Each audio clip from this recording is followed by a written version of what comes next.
Orejo, coordinador de las destrezas y el ICODEN y ECOE del curso de cirugía 1. Bien, vamos a tratar el día de hoy los siguientes objetivos: definir la fisiopatología y complicaciones de la obesidad. Vamos a poder comprender qué es lo que sucede en un paciente con obesidad. No es simplemente el deseo, el ímpetu de no poder dejar de comer. Vamos a hablar también de que por qué la cirugía bariátrica es la mejor opción terapéutica para el paciente con obesidad. Vamos a conocer cuáles son los tipos, indicaciones y beneficios de esta cirugía, así como en qué consisten los cuidados perioperatorios del paciente que se somete a este tipo de cirugía. Hablaremos algo de las complicaciones y un resumen general para llevar a casa. Bien, obesidad, según la Organización Mundial de la Salud, es una enfermedad crónica. Repito, es una enfermedad crónica tan igual como la diabetes, hipertensión, insuficiencia renal. Una enfermedad de múltiples etiologías caracterizada por la acumulación excesivamente anormal de depósitos de grasa que resultan perjudicial para la salud. Para ello, la Organización Mundial de la Salud establece el índice de masa corporal como uno de los parámetros para poder clasificar los distintos tipos de obesidad. ¿Cómo se calcula este índice de masa corporal? Es colocando nuestro peso sobre la talla al cuadrado y pudiendo obtener un índice de masa corporal. Pudiendo ser clasificado, según la Organización Mundial de la Salud, para paciente obeso, aquel que tiene entre 30 y 34.9, paciente con obesidad grado 2, de 35 a 39.9, y obesidad mórbida, aquellos que tienen o grado 3 mayor de 40 DIMC. ¿Okay? Los cirujanos bariátricos, como les decía a mis alumnos hoy, aquellos pacientes que tienen un índice de masa corporal mayor de 50 son súper obesos, y mayor de 60 súper obesos. Bien, ¿y qué es lo que ha sucedido en los últimos 30 años en Latinoamérica, específicamente en el Perú? El número de obesidad en mujeres y en adultos prácticamente se ha triplicado en los últimos 30 años, como pueden observar, ¿no? Se ha triplicado tanto en mujeres y en hombres se ha triplicado, perdón, y en mujeres se ha duplicado el nivel de la incidencia de obesidad en el Perú. Esta es una bibliografía actual del año 2022 en el World Obesity Atlas hace un estimado que aproximadamente para el 2030 o casi una tercera parte de personas en el Perú tendrán obesidad. El incremento anual de obesidad en el Perú es de aproximadamente casi 2% por año, y lo más preocupante aún es que el incremento anual de obesidad infantil es sumamente alto a diferencia de otros países, de 3.5. ¿Y esto por qué es preocupante? Porque obviamente si tenemos niños y adolescentes obesos, tendremos adultos obesos.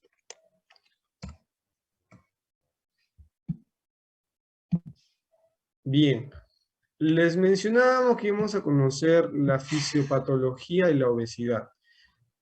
La unidad funcional de depósito de grasa en el organismo se denomina adipocito.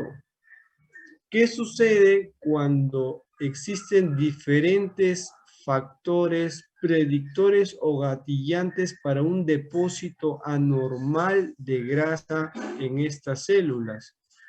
Va a existir una hipertrofia y una hiperplasia de este adipocito, siendo tan exagerada que la irrigación para esta célula que ha depositado grasa en gran cantidad va a ser insuficiente, provocando la muerte del tejido adiposo con la migración de macrófagos y linfocitos que van a liberar localmente factores proinflamatorios y posteriormente van a liberar al torrente sanguíneo los mismos factores como interleucina 1, factor de necrosis tumoral, interferón. Chicos, un ratito voy a cerrar mi puerta para que no haya tanta bulla.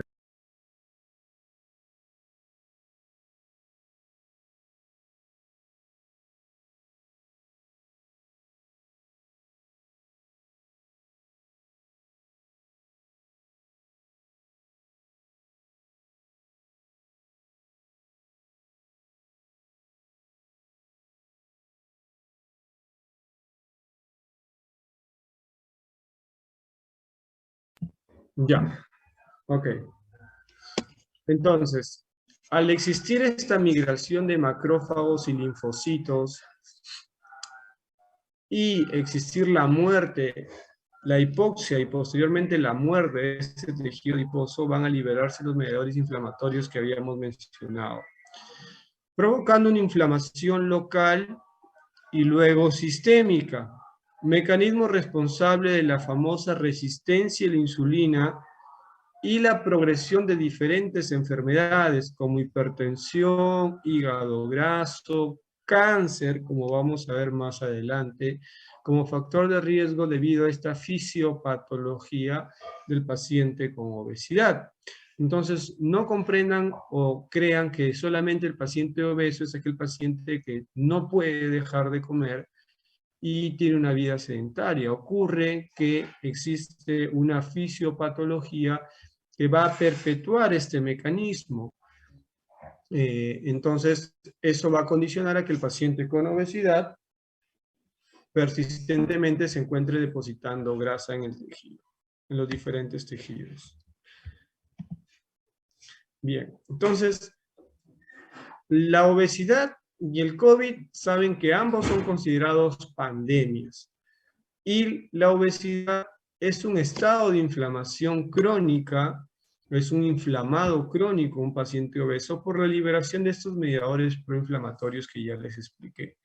Por eso, durante la pandemia, si es que le sumamos una inflamación crónica producto de la obesidad a otra enfermedad caracterizada por una inflamación mucho más severa, es que provocaba que pacientes obesos y COVID dupliquen su riesgo de hospitalización, tripliquen su riesgo de ingreso a una unidad de cuidados intensivos, incrementen 7 veces el riesgo de ventilación mecánica y duplica el riesgo de muerte. ¿Ok? Entonces saben que el principal factor de riesgo para incrementar la muerte de pacientes con COVID era la obesidad. Y en la actualidad se prefiere utilizar el término adiposidad para describir aquella enfermedad crónica basada en el exceso de tejido de depósito graso, así como la alteración de la función del órgano donde se deposita esta grasa, que puede ser corazón, hígado, intestinos, huesos, articulaciones, incrementar las complicaciones y el riesgo de muerte de quien la padece.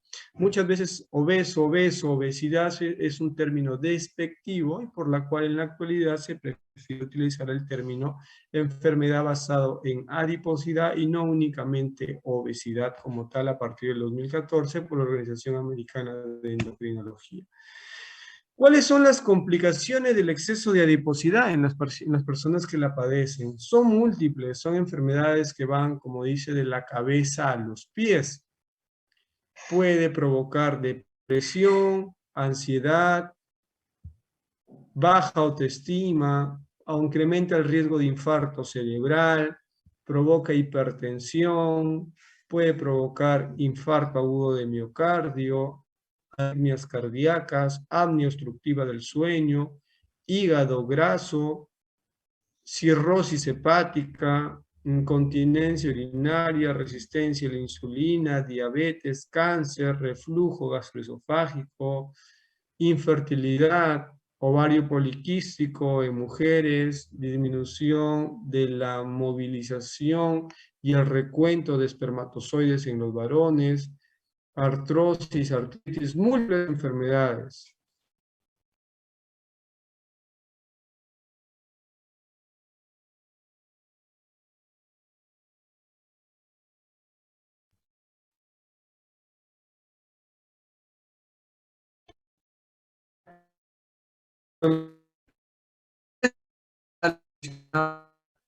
Por causa de obesidad o sobrepeso, en el mundo cada año mueren aproximadamente 2.8 millones de personas. Y estas personas con exceso de adiposidad viven entre 8 y 20 años menos que aquellos individuos que no son obesos. Entonces, chicos, la obesidad no es únicamente un tema estético, es un tema de salud y de evitar el desarrollo de las complicaciones que hemos mencionado.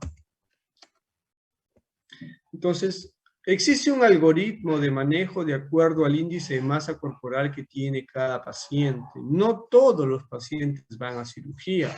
Por ejemplo, pacientes que tienen sobrepeso, con comorbilidades, se puede indicar dieta, actividad física y psicoterapia. ¿Por qué la psicoterapia? Porque ya hemos visto que la obesidad está muy asociada a depresión y ansiedad, y el apoyo psicológico puede atenuar y controlar esos problemas y tener una mejor respuesta al tratamiento de la obesidad. Por encima de un índice de masa corporal de 27 se pueden agregar fármacos, ¿ok? Y ya desde un índice de masa corporal de 30 hacia adelante, de acuerdo a las comorbilidades, se indica la cirugía. La cirugía no como único tratamiento, sino como un tratamiento coadyuvante a las anteriores, porque tiene mucho mejores resultados. Y les muestro el metaanálisis más grande publicado acerca de la comparación entre el tratamiento quirúrgico y el tratamiento médico de la obesidad. Es un metaanálisis que incluye 25 ensayos clínicos aleatorios en la cual comparan tratamiento quirúrgico versus el no quirúrgico en pacientes obesos. Obviamente demostrando que la cirugía es la mejor opción terapéutica para la pérdida de peso, provocando mayor porcentaje de disminución del exceso de peso, así como disminución del riesgo de muerte y de complicaciones asociadas a esta enfermedad.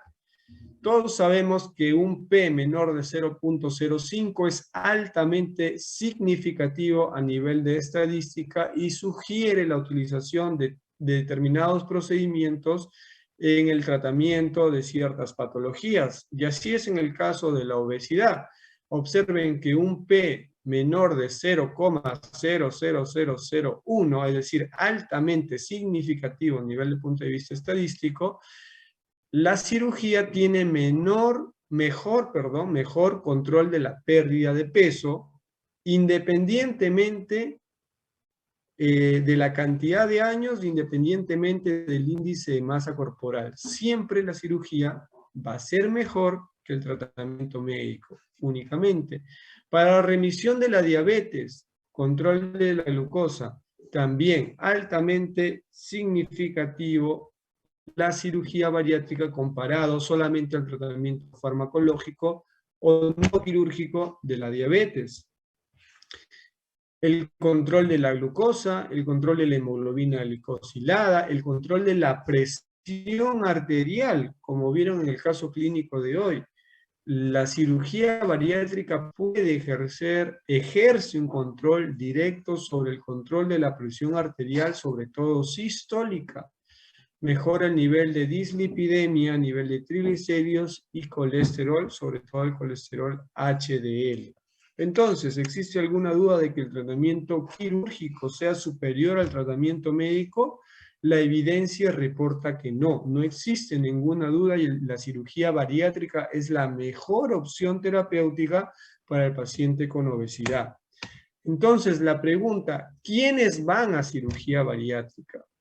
Pacientes entre 18 a 65 años, pacientes con un índice de masa corporal mayor de 40, simplemente con un índice de masa corporal mayor a 40, independientemente si tengan o no complicaciones, paciente con índice de masa corporal mayor a 35 asociado a alguna complicación, pacientes entre 30 y 35 y diabetes mellitus no controlada, la famosa y denominada cirugía metabólica, pacientes que no tengan dependencia de drogas y alcohol, y pacientes con la capacidad de comprender el compromiso y los cuidados asociados a la cirugía. Es decir, pacientes con retardo mental, con esquizofrenia, con trastornos maníaco-depresivos o de ansiedad no controlados no pueden ser operados. Y vamos a ver por ello es la importancia del manejo multidisciplinario que engloba un equipo del cual es parte de nosotros que tratamos este tipo de pacientes. Son indicaciones de la Federación Internacional de Cirugía de la Obesidad, que es la federación internacional más importante que publica diferentes trabajos, así como que certifica a cirujanos bariatras en el mundo. Entonces, ¿cuáles son los tipos de cirugía bariátrica más frecuentemente realizados? Son dos, manga gástrica y bypass gástrico. ¿Ok? Existe un mito y un error muy grande que es banda gástrica. Banda gástrica, muchachos, sepan que en la actualidad no se usa. Banda era un dispositivo o generalmente un pedazo de malla o de silicona colocada alrededor de la unión esófago-gástrica con la finalidad de disminuir el paso de alimentos del esófago hacia el estómago. Pero en los últimos años ha demostrado muchas complicaciones y la IPSO, la Federación Internacional de Cirugía de la Obesidad y Enfermedades Metabólicas, ha sugerido que los cirujanos bariátricos no debemos realizar este procedimiento. Entonces, en la actualidad son dos, manga o slip gástrico y bypass gástrico. ¿Cuál es la diferencia de cada una de ellas? Manga gástrica, la cirugía más frecuentemente realizada en el mundo. Se retira, como pueden observar, a través de una sección vertical del estómago, más del 80% del mismo. En esta cirugía reduce la ingesta de alimentos, así como también todas las cirugías bariátricas, como han podido hoy día conversar con sus docentes, no solamente tienen un componente restrictivo, es decir, con menor cantidad de ingesta de alimentos, sino también un componente fuertemente hormonal. En este caso, al disminuir la producción de grelina, una hormona formada en el fondo y en el cuerpo, el estómago, que da la sensación de hambre, al eliminar esta hormona con la gastrectomía vertical, el paciente tendrá mayor saciedad. En cambio, la cirugía del bypass gástrico es la segunda cirugía más frecuentemente realizada en el mundo y en la cual se crea un reservorio mucho más pequeño que en la manga, pero además vamos a interponer una porción de intestino delgado con la disminución de la absorción de los alimentos en el tracto gastrointestinal. Es decir, va a haber una porción de intestino en la cual no se va a absorber el alimento, por lo cual es llamado un procedimiento restrictivo, porque disminuimos la cantidad de ingesta, y hipoabsortivo, ¿ok? La manga es un procedimiento netamente es restrictivo, nada más. Y el bypass es mixto, restrictivo, hipoabsortivo. Y además, la pérdida de peso y el control de las enfermedades se debe a la disminución de la ingesta de alimentos, así como la liberación de hormonas llamadas incretinas. ¿Cuáles son las hormonas incretinas, chicos? A ver si hoy día han conversado con su docente. ¿Cuáles son las hormonas incretinas más frecuentemente estudiadas en pacientes posoperados de cirugía bariátrica? ¿Alguien me puede decir, por favor?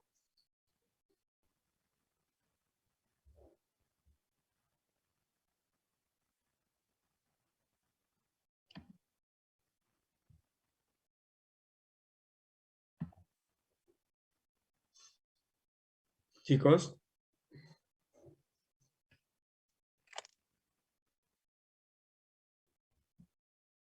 A ver, ¿está Elian en clase?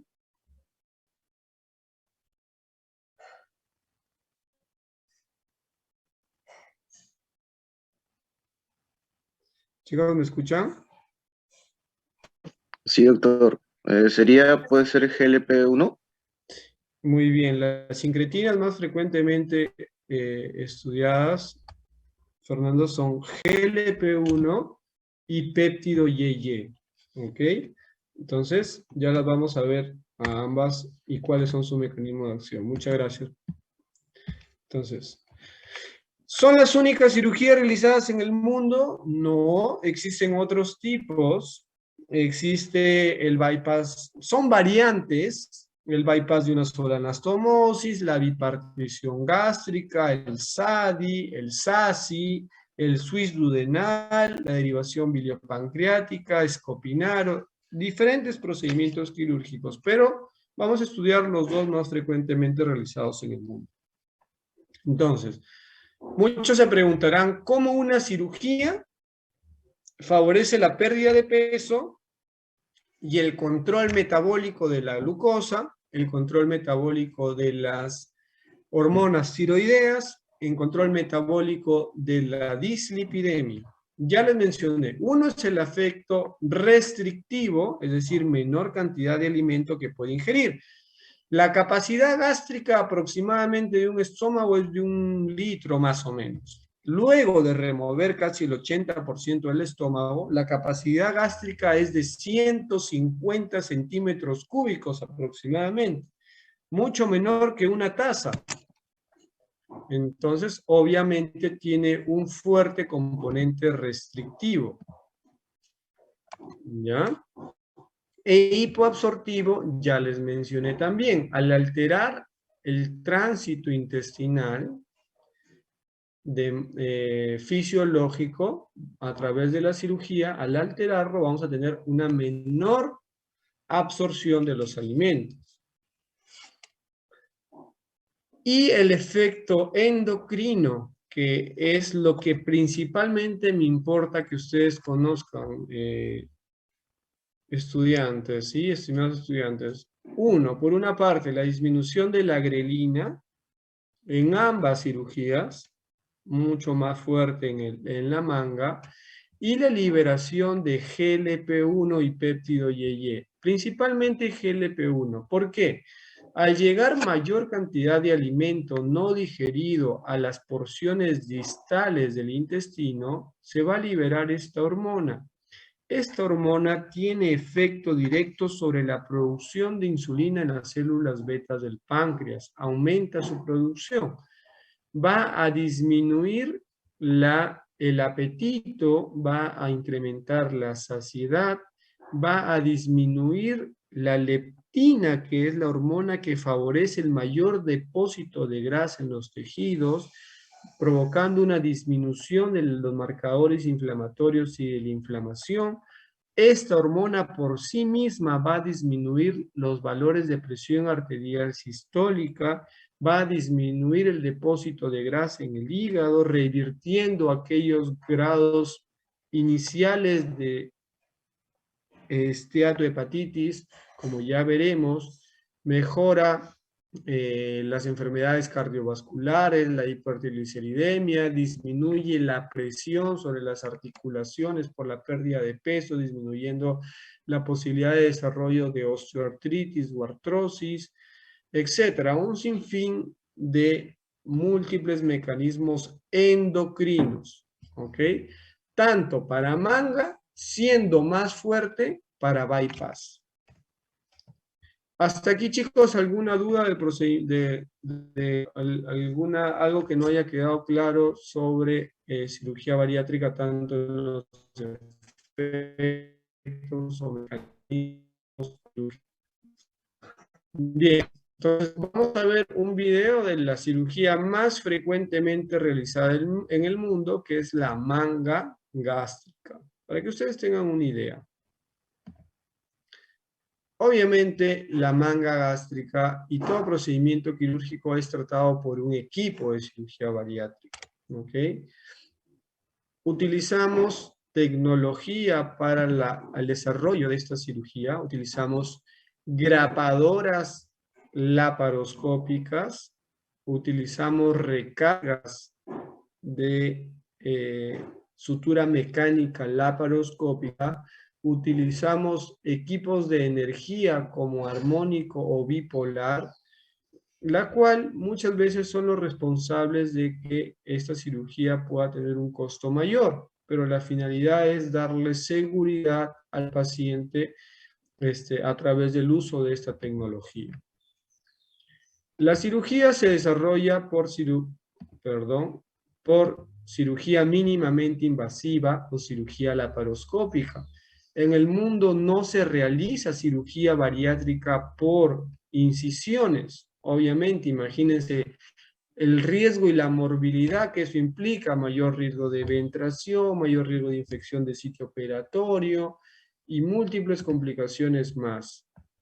Perdón, se pasa. Sigamos.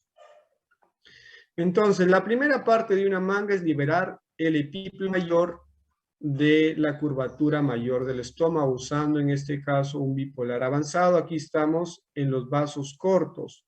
Pregunta de examen de la rotación anterior. ¿Cuál es la vasculatura que preserva la irrigación de una manga gástrica? Tienen que conocer la irrigación de los diferentes componentes, estómago, páncreas, duodeno, colon, chicos. Así que, luego, segundo paso, luego de liberar el epíplo mayor de la curvatura mayor del estómago, es, aquí nuevamente, liberamos el epíplo mayor. Luego estamos cerca a los vasos cortos, se observa el vaso en la imagen. Luego ya vamos a proceder a formar la manga, el corte, como pueden observar con la grapadora laparoscópica. Es una grapadora que une y corta los tejidos, como pueden ver. ¿Okay? Generalmente usamos un promedio de 4 o 5 grapas hasta seccionar completamente el estómago. Para remover el 80% del estómago que se encuentra a la derecha, como pueden ver en la imagen, y la hormona grelina, que ya les hablé. Para eso usamos un calibrador, para no cortar o seccionar muy pequeño el estómago. Y es como se observen, ¿no? Miren, es una manga. Observen el tamaño del nuevo estómago, sumamente delgado, y la capacidad gástrica, que es bastante pequeña. Y en el otro lado, el estómago que se va a remover. Siempre, para evitar una de las complicaciones, que es el sangrado, reforzamos con sutura, en este caso una sutura barbada absorbible. Reforzamos la grapa para evitar el sangrado postoperatorio. Y luego, a través del calibrador que se ha colocado, vamos a introducir azul de metileno para distender esa manga y evaluar si existe alguna fuga a través de la línea de grapado. Observamos que la gasa está completamente blanca y la manga está distendida. No hay ningún tipo de... Extirpamos la pieza operatoria. Y cuando le insuflamos, observamos lo siguiente, ¿no? Generalmente acá voy a parar, las grapas que se utilizan generalmente es un promedio de 5 grapas para seccionar todo el estómago. Generalmente ustedes observan dos colores. Las verdes son para tejido más grueso, que generalmente es el antro gástrico, y las azules son para cortar, grapar y seccionar el estómago en las porciones superiores del estómago. ¿Ya? Observen Hemos operado pacientes post balón gástrico y observen que el balón lo único que provoca es una fibrosis del tejido con una menor distensibilidad, a diferencia de un paciente postoperado en la cual no usan balón. Observen la fibrosis cuando se comparan estos dos estómagos. Si el paciente tiene cálculos a la vesícula, hay que extirparlos.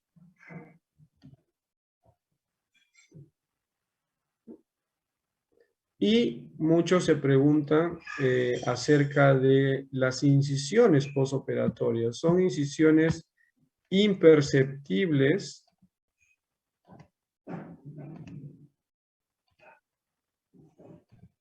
en este caso que hemos realizado a través de cirugía con técnica americana. Existen dos técnicas de operación, con técnica americana y francesa. Esa es técnica americana. Al paciente siempre movilización temprana, ejercicios respiratorios para evitar la atelectasia, y esa es una foto del estómago removido. ¿Ok? Entonces, los beneficios son múltiples de cirugía bariátrica. Los pacientes pueden perder diferentes grados de peso o porcentaje de acuerdo a lo que cada paciente presenta. Este es un caso de bypass, también tiene múltiples beneficios. Muchas personas creen que van a bajar 60 kilos. No, cada quien baja de acuerdo al porcentaje de grasa que ha tenido. ¿Ok? Listo. Entonces, ¿cuáles son los beneficios de la cirugía? Son múltiples, ya hemos mencionado. Principalmente con nivel de evidencia va a disminuir el riesgo de muerte en un 89% a 5 años. Creo que muy pocos tratamientos en cirugía provocan este beneficio, y la cirugía bariátrica es uno de ellos. Mejoran la calidad de vida del paciente con obesidad en un 95%, evitando el desarrollo o resolviendo la diabetes entre un 80 a 98%, el síndrome metabólico en un 80%, hipertensión, hipercolesterolemia, reflujo, hígado graso no alcohólico. Todas las patologías que hemos mencionado anteriormente son controladas posteriormente a una cirugía bariátrica. Y aquí les traigo un caso de una paciente de 43 años con índice de masa corporal de 38. Tenía una esteatohepatitis no alcohólica y sin ella referir otro antecedente de importancia en el preoperatorio.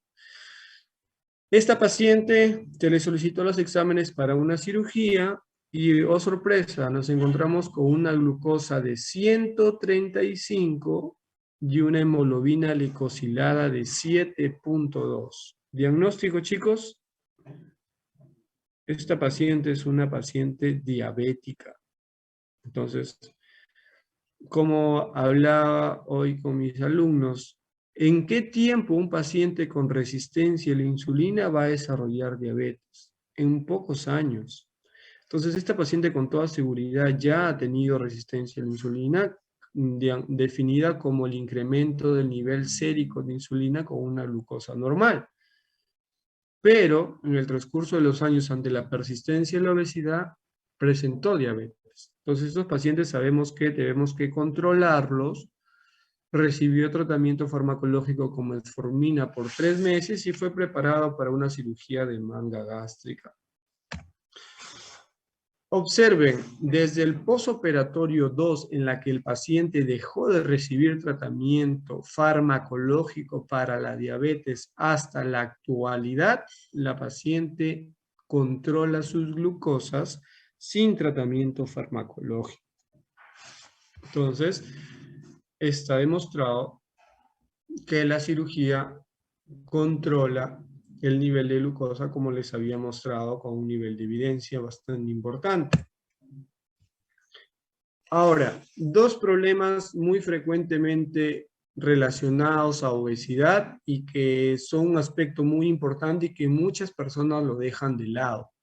Hemos hablado acerca de la resistencia a la insulina. Hemos hablado acerca de la formación de nuevos vasos para tratar de compensar a ese adipocito hipertrofiado e hiperplásico.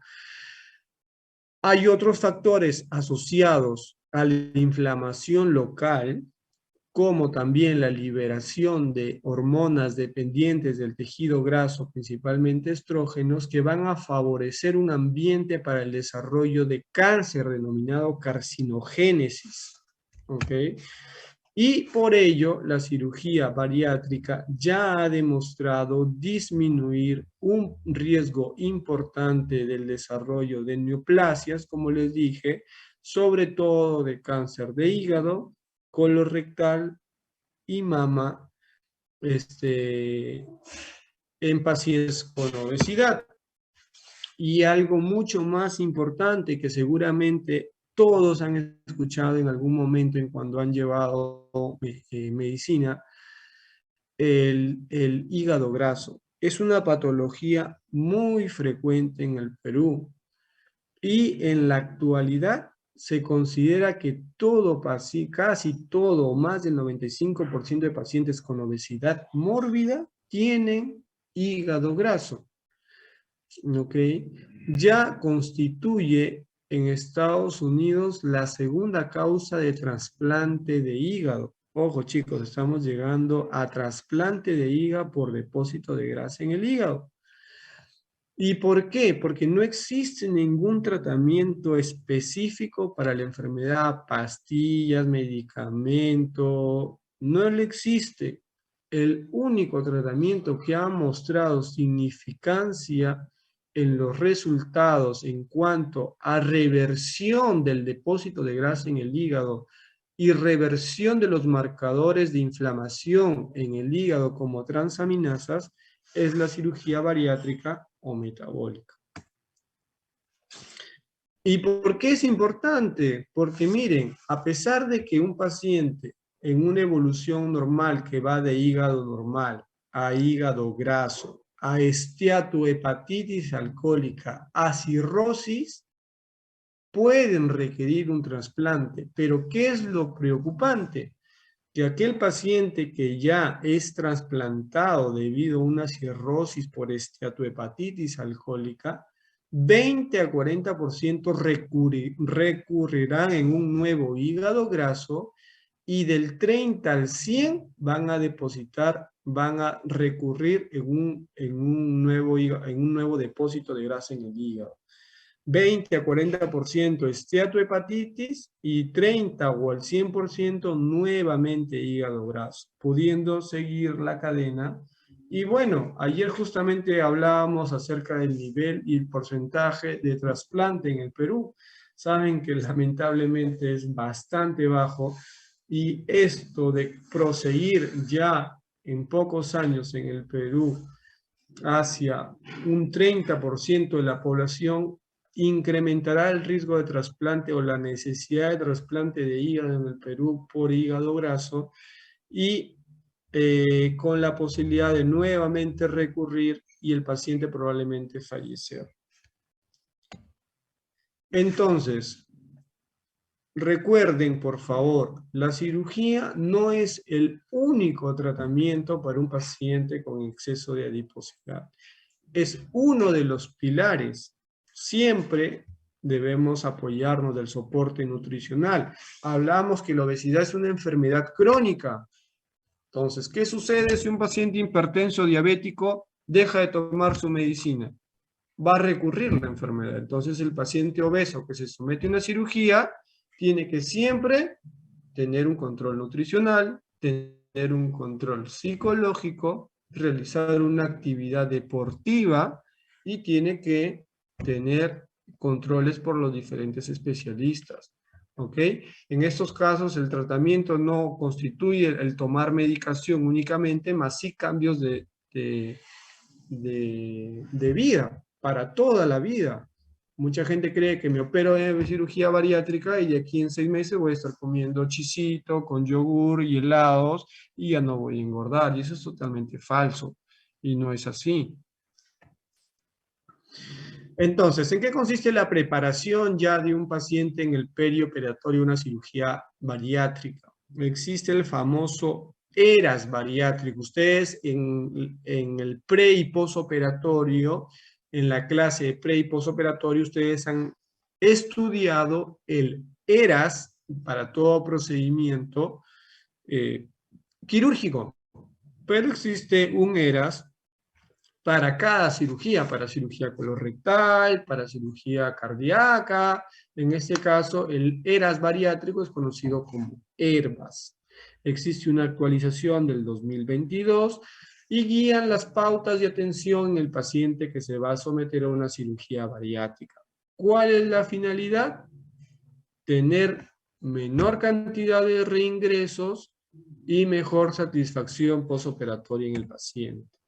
Entonces, ¿qué consiste? Desde el preoperatorio, el manejo multidisciplinario que les he comentado. No solamente soy el cirujano que maneja un paciente con obesidad, somos un equipo, una psicóloga bariatra, y la finalidad es detectar trastornos alimenticios. Existen el famoso síndrome de atracón, conocer acerca de la adicción a ciertas drogas o medicamentos, poder manejar la ansiedad o la depresión que puede tener el paciente, que ya les expliqué.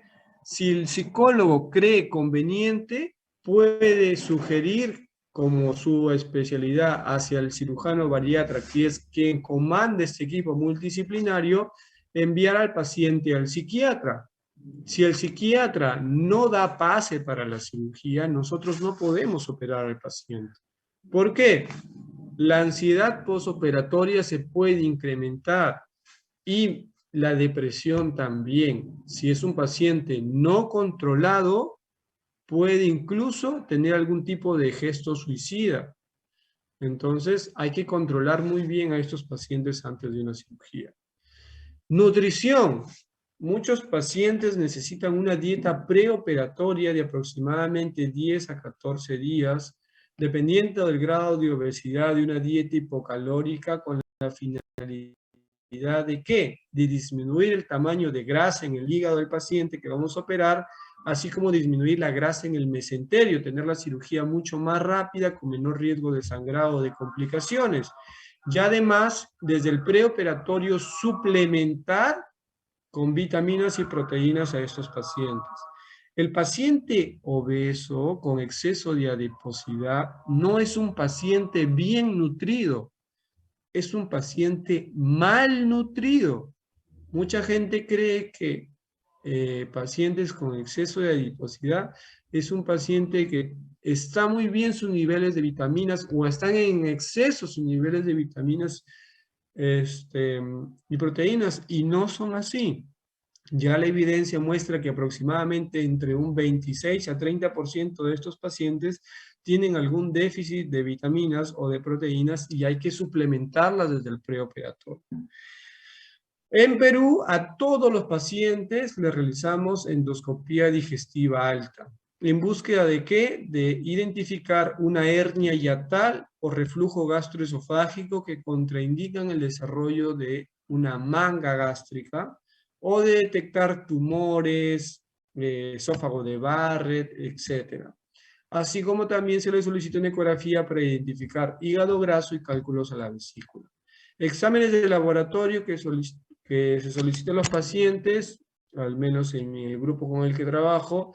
Insulina, ya hemos dicho, nivel alto de insulina, glucosa normal, resistencia a la insulina, hemoglobina glicosilada en pacientes con insulina alta y hemoglobina glicosilada alterada, diabetes mellitus. Perfil hepático para evaluar la esteatohepatitis. Perfil lipídico para evaluar el nivel de hipertrigliceridemia e hipercolesterolemia y los demás prequirúrgicos básicos. Si diagnosticamos en el momento de la evaluación preoperatoria algún grado de diabetes, hipotiroidismo, pasará al endocrinólogo y el internista para la realización del electrocardiograma y el riesgo quirúrgico. Si de pronto encontramos algún tipo de antecedentes como asma, apnea obstructiva del sueño, será necesaria ser evaluada por el neumólogo y solicitar un riesgo neumológico. Cuando todos estos especialistas confluyan y den el visto bueno para la cirugía, debes proceder a la cirugía bariátrica. Como pueden observar, entonces, la cirugía bariátrica no es simplemente, ok, quiero operarme mañana, me programa el paciente, me opera. No es lo recomendable, no es lo ideal. Somos un equipo que trabajamos Y si ustedes tienen un paciente familiar o amigo, o ustedes mismos que en algún momento soliciten evaluación, duden mucho de aquellos colegas que le dicen, sí, la siguiente semana, y no, doctor no va a preparar. No, saben que la finalidad es disminuir los riesgos. ¿Ok? Así como, ¿por qué es necesaria entonces la dieta? Vuelvo a repetir, la finalidad es reducir el tamaño del hígado y la grasa intestinal, lo cual reduce el tiempo de la cirugía para optimizar los resultados postoperatorios. Generalmente 10 a 14 días. Un día otro me voy a someter a una dieta otra vez para operarme. Solamente son de 10 a 14 días y la finalidad es disminuir el depósito de grasa en el abdomen. Paciente que tiene antecedente de cigarro, de tabaco, no puede operarse, ¿ok? Tienen que pasar por lo menos entre 4 a 6 semanas para poder operarse. ¿Por qué? Incrementa el riesgo de trombosis venosa profunda, incrementa el riesgo de disminución de la saturación sanguínea, incrementa el riesgo de embolismo pulmonar, incrementa el riesgo de úlceras gástricas, incrementa el riesgo de úlceras anastomóticas. Entonces, obviamente que paciente con antecedente de tabaco no debe operarse, salvo que pasen 4 o 6 semanas, y obviamente menos aquel paciente con dependencia de una droga, ¿no? O alcohol. En el intraoperatorio, ¿qué debemos de cuidar? Ustedes ya vieron la clase de balance hídrico y de aquí todas las clases se empiezan a superponer, muchachos. En el intraoperatorio debemos evitar, ¿qué cosa? Debemos sobrehidratar a los pacientes, ¿ya? Debemos evitar sobrehidratar a los pacientes porque de lo contrario van a tener sobrecarga hídrica, disminución de la perfusión pulmonar y van a tener efectos desfavorables postoperatorios. Vamos a tener que usar antieméticos de acción central para evitar una de las complicaciones también que se presenta o intercurrencia, más que complicaciones, que son las náuseas y vómitos. Estos pacientes no se les coloca sonda nasogástrica, sonda Foley. El calibrador es únicamente para la cirugía y luego van a la casa sin ningún tipo de sondaje. Usamos medias de compresión venosa para evitar el riesgo, reducir el riesgo de trombosis venosa profunda y de tromboembolia también. En el postoperatorio, igual, usamos la gran mayoría de veces, basta con metamizol. Usamos ondansetron también en el postoperatorio 8 miligramos cada 8 horas, metamizol generalmente 2 gramos cada 6 o 8 horas. Iniciamos según el protocolo ERAS la reposición o la tolerancia hídrica con líquidos claros ya desde las 6 horas del postoperatorio y basta con que el paciente tolera 500 centímetros cúbicos en 24 horas para que el siguiente día pueda ser dado de alta. Si es un paciente diabético, podemos tomar el control de la glucosa. Si es un paciente sometido a un bypass gástrico, le podemos dar una oxaparina porque el tiempo de cirugía es mucho mayor. Y los resultados, pues definitivamente tienen que poner mucho de su parte el paciente, ¿no? Tiene que realizar ejercicios respiratorios, tiene que... La finalidad es que el paciente llegue en esas condiciones, ¿no? No tenga dolor, no esté vomitando.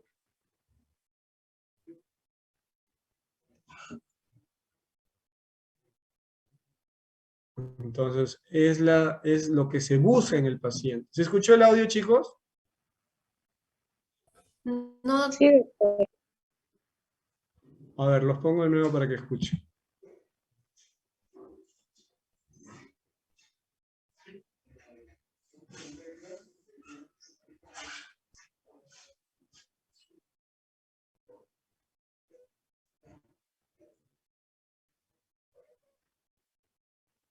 No se escucha nada.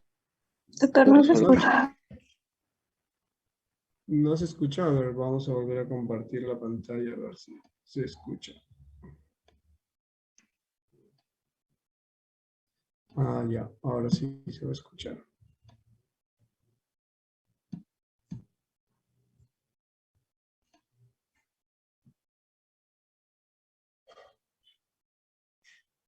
Hola, hola, ¿Cómo te Alex. encuentras en su segundo día, el paciente posoperado en su segundo día de una manga gástrica? Súper, súper, como si no me hubiera pasado nada. ¿Alguna molestia? Nada, cero. Excelente. En condiciones de alta se va a la casa. Gracias, Cristian.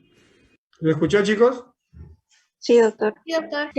Ya, perfecto, gracias. El paciente no solamente está en la cama, el paciente tiene que en posoperatorio temprano reincorporarse, realizar inspirómetro de incentivo. Como pueden ver, el paciente me manda videos de los 5 primeros días en que utiliza este inspirómetro de incentivo en casa. La finalidad es evitar que desarrolle algún tipo de atelectasia o una neumonía posterior, que ya vieron ustedes que es la principal causa de fiebre en las primeras 24, 48, 72 horas de acuerdo a la complicación que pueden presentar. Y para el alta necesitamos que el paciente tolere, como hemos hablado, aproximadamente 100 mililitros por hora. ¿Ok? Ustedes, para que tengan una idea, una onza, un vaso de shot, es 30 mililitros. Entonces necesitamos que se tome 3 de esas onzas, 3 onzas por hora. Es decir, cada 15, 20 minutos. Entonces, bastante poquito. Basta que el paciente tolere 500 mililitros en 24 horas, como para que el paciente a las siguientes 24 horas ya pueda ir a la casa. Van a la casa con líquidos claros, con proteínas bebibles, con omeprazol y con simeticona, que es una de las cosas que incomoda a veces a los pacientes los gases, porque el reservorio es bastante pequeño y tienen mayor sensación de gases. ¿Okay? El paciente se pide que deambule. A las 3 semanas el paciente debe trotar. A las 4 semanas el paciente debe realizar ejercicios con pesas. ¿Ok? Así como están escuchando, chicos, ejercicios con pesas, porque la finalidad no es solamente que el paciente baje de su depósito de grasa, sino que aumente su masa muscular para mejorar la resistencia a la insulina, que es donde actúa mucho más la captación de insulina a nivel del músculo. ¿Ok? Y ya para ir acabando, es otro mito, la cirugía bariátrica es una cirugía segura. Observen, ¿cuáles son las cirugías más frecuentemente realizadas en el mundo? Apendicectomía y colecistectomía. Yo creo que todos o la gran mayoría ha tenido la oportunidad de asistir o alguien del grupo en el que están a una apendicectomía o una colecistectomía. ¿Cuál es la diferencia de ambas? La cirugía bariátrica casi en el 100% es laparoscopia. Miren aquí, la apendicectomía incluso algunas veces es incisional, al igual que la colecistectomía. A pesar de que la cirugía bariátrica es mucho más reciente, el porcentaje de complicaciones, observen, entre una colecistectomía, apendicectomía es la misma.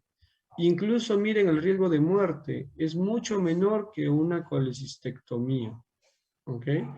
Entonces, ¿es considerada una cirugía segura? Sí, siempre y cuando sea evaluada por un cirujano certificado, por un equipo multidisciplinario que conozca acerca de este tipo de procedimientos quirúrgicos, sobre todo de la Federación Internacional de Cirugía de la Obesidad que les mencioné.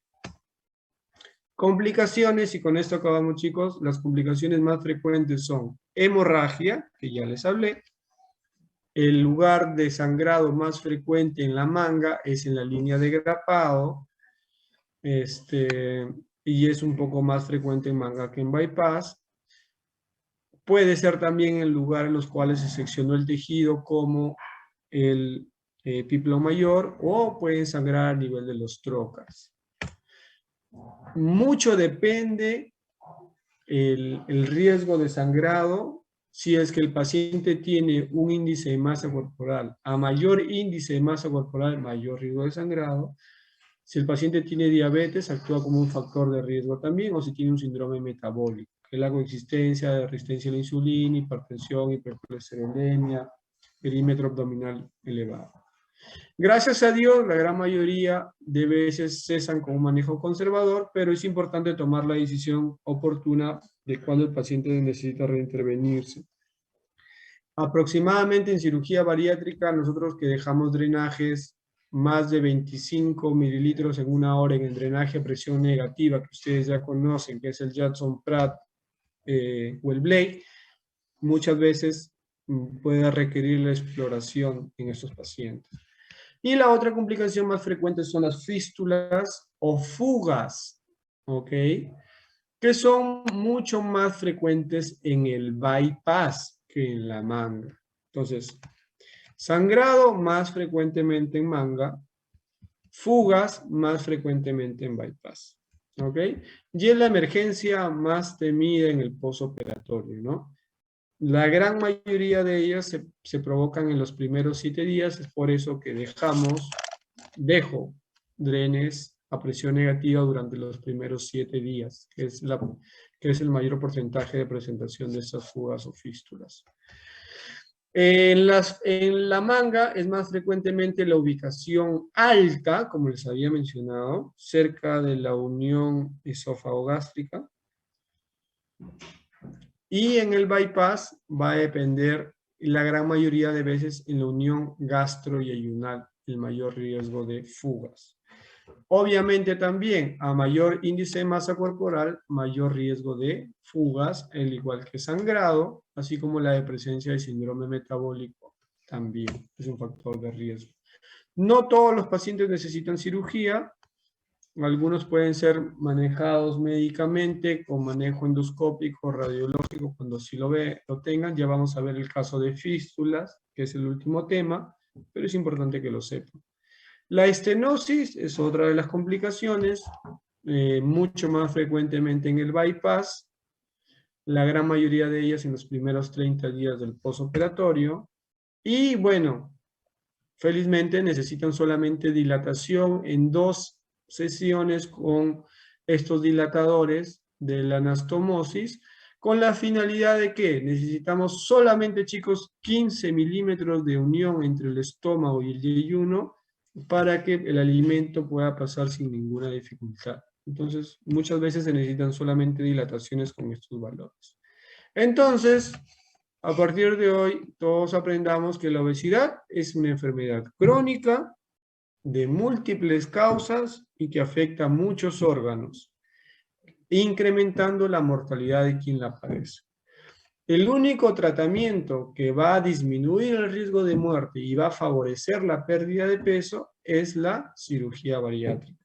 El porcentaje de complicaciones es bajo, menor al 5%, siempre que sean realizadas por un cirujano y un equipo experimentado. Y recuerden, cirugía bariátrica no es una cirugía estética. Por favor, no confundan. Van a tener dudas o en algún momento les van a preguntar. Así que dejen muy bien claro cuáles son los beneficios de esta cirugía. Y siempre el éxito de una cirugía va a depender no solamente del equipo, sino también del paciente y del soporte multidisciplinario, ¿no? Nutricionista, psicóloga, gastroenteróloga, que forman este equipo. Así que todos a luchar contra la obesidad y a remitir enfermedades, que es lo principal objetivo de esta enfermedad, chicos. Evitar el desarrollo de complicaciones y ganar años de vida con la pérdida de peso. No sé si tienen alguna duda, muchachos. Doctor, tengo una pregunta. Sí, un poquito más fuerte porque no te escucho bien. Sí, Carlos. ¿Me puede escuchar, doctor? Bajo, pero sí, a ver, dale. Bueno, como en el caso que tenemos realizado, en un paciente que presente una hernia umbilical o cualquier tipo de hernia, ¿también se puede realizar ese tipo de cirugía? Ya, ok. Claro que sí. ¿Por qué? Mira. Y eso lo puse hoy en el caso y me olvidé de discutir con los chicos. ¿Dónde entramos en el primer trocar de la cirugía de la manga gástrica? Bueno, ¿dónde está? De la manga gástrica es en el ombligo. Aquí. La incisión de los trócares son aquí. A nivel del ombligo, aquí en el ombligo no se nota porque justamente es la peculiaridad y el beneficio de ingresar con el trócar de 12 milímetros a través del ombligo. Entonces, a tu respuesta, claro que sí. Un paciente que se somete a una cirugía para manga operada por técnica americana, que es lo que operamos, que es lo que yo opero, sí se puede ingresar a través del trócar de 12 milímetros a través del ombligo y por ahí vamos a extirpar la pieza operatoria, miren. ¿Recuerdan? Miren aquí.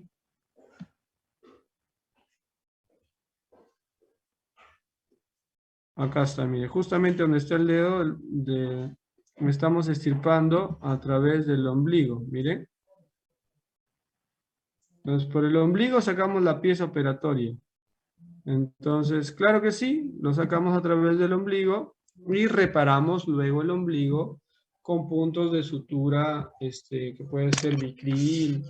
Generalmente uso suturas absorbibles. Pero sí, sí se puede operar. Nos ayuda más aún todavía en este caso porque vamos a extirpar la pieza, vamos a colocar un trócar de 12 milímetros a través del ombligo. Ok, doctor, muchas gracias. ¿Alguna otra pregunta, chicos? Sí, doctor, buenas tardes. Justo hoy día, en el caso clínico, el paciente creo tenía el reflujo gastroesofágico también, ¿no? Y, No, no tenía reflujo gastroesofágico. Ese es el caso anterior que entra. sí, solamente que utilizamos ese porque no, era muy tarde ya, y queríamos adelantar un poco, ¿no? Y mi consulta era que en todos los casos se tiene que realizar la fondoplicatura porque se altera el ángulo de IS en la manga gástrica, ¿o en qué casos? No, el paciente con obesidad que tiene reflujo tiene que ir a bypass en Y de Rux. No va a manga gástrica. Y no se desarrolla fundoplicatura tampoco, porque no tenemos fondo para poder realizar la aplicatura en este tipo de pacientes. Recuerden que tenemos un reservorio muy pequeño. ¿Ya? Entonces, es por eso, aquí, miren. Fundoplicatura es la cirugía de elección para los pacientes que tienen reflujo gastroesofágico. ¿Qué es lo que se hace? El mismo fondo va a envolver la unión esofagogástrica, pero ni para manga ni para bypass tenemos un fondo para poder crear la aplicatura o la unión que refuerce esta unión esofagogástrica. Por lo tanto, en estos casos lo que se tiene que hacer, pacientes con reflujo evidente por una endoscopía que indique que tiene los ángeles, una inflamación de esofagitis tipo B o C, este paciente tiene que ir a bypass en Y de Rux, no puede ir a manga gástrica. ¿Sí se entendió? Sí, doctor, muchas gracias todavía por la explicación. Ok, ¿alguna otra pregunta, chicos?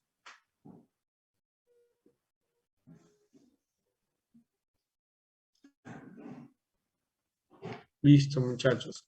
Todos aquellos que tengan alguna otra duda, igual el correo, en las redes sociales, estamos ahí para poder apoyar y resolver todas sus dudas.